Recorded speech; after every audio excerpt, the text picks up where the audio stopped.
ಪಕ್ಷದಲ್ಲಿ ಎಲ್ಲವೂ ಸರಿ ಇಲ್ಲ, ಭಿನ್ನಮತ ಇದೆ. ಸಿದ್ದರಾಮಯ್ಯ ಹಾಗೆ ಡಿಕೆ ಶಿವಕುಮಾರ್ ನಡುವೆ ಕಚ್ಚಾಟ ಇದೆ. ಕಾಂಗ್ರೆಸ್ ಪಕ್ಷದಲ್ಲಿ ಯಾವಾಗ ಏನಾಗುತ್ತೋ ಗೊತ್ತಿಲ್ಲ ಅಂತ ಹುಬ್ಬಳ್ಳಿಯಲ್ಲಿ ಕಾಂಗ್ರೆಸ್ ವಿರುದ್ಧ ಪ್ರಹ್ಲಾದ್ ಜೋಶಿ ಕಿಡಿಕಾರಿದ್ದಾರೆ. ಹೀಗಾಗಿ ಅವಾಗವಾಗ ಕೆಲವರು ಅಸಮಾಧಾನಗಳನ್ನ ಹೊರಹಾಕ್ತಾರೆ. ಇನ್ನು ಇದೇ 15ರಂದು ನಾನು ನಾಮಪತ್ರ ಸಲ್ಲಿಕೆ ಮಾಡ್ತೀನಿ. ಮಾಜಿ ಸಿಎಂ ಯಡಿಯೂರಪ್ಪ ಸೇರಿದಂತೆ ಹಲವು ನಾಯಕರು ಕೂಡ ನಾಮಪತ್ರ ಸಲ್ಲಿಕೆ ವೇಳೆ ಭಾಗಿಯಾಗಲಿದ್ದಾರೆ ಅಂತ ಪ್ರಹ್ಲಾದ್ ಜೋಶಿ ಹೇಳಿಕೆಯನ್ನ ಕೊಟ್ಟಿದ್ದಾರೆ. ಕಾಂಗ್ರೆಸ್ ಪಕ್ಷದಲ್ಲಿ ಎಲ್ಲವೂ ಸರಿ ಇಲ್ಲ, ಭಿನ್ನಮತ ಇದೆ.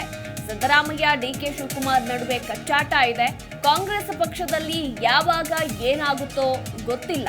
ಅವಾಗವಾಗ ಕೆಲವರು ಅಸಮಾಧಾನಗಳನ್ನ ಕೂಡ ಹೊರಹಾಕ್ತಾರೆ ಅಂತ ಹುಬ್ಬಳ್ಳಿಯಲ್ಲಿ ಕಾಂಗ್ರೆಸ್ ವಿರುದ್ಧ ಪ್ರಹ್ಲಾದ್ ಜೋಶಿ ಕಿಡಿಕಾರಿದ್ದಾರೆ.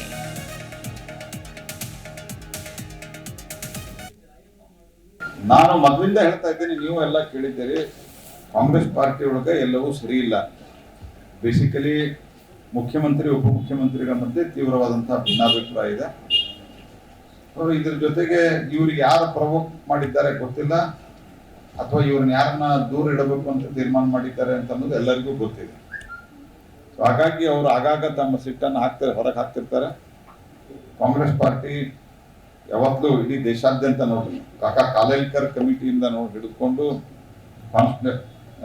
OBC ಆಯೋಗಕ್ಕೆ ಕಾನ್ಸ್ಟಿಟ್ಯೂಷನಲ್ ಸ್ಟೇಟಸ್ ಕೊಡುವಂಥದ್ದನ್ನ ಹಿಡ್ಕೊಂಡು 27% ರಿಸರ್ವೇಷನ್ OBCಗೆ ಕೊಡೋದು ಹಿಡ್ಕೊಂಡು ಎಲ್ಲದಕ್ಕೂ ವಿರೋಧ ಮಾಡಿದಂಥವ್ರು ಕಾಂಗ್ರೆಸ್ ಪಾರ್ಟಿಯವರು.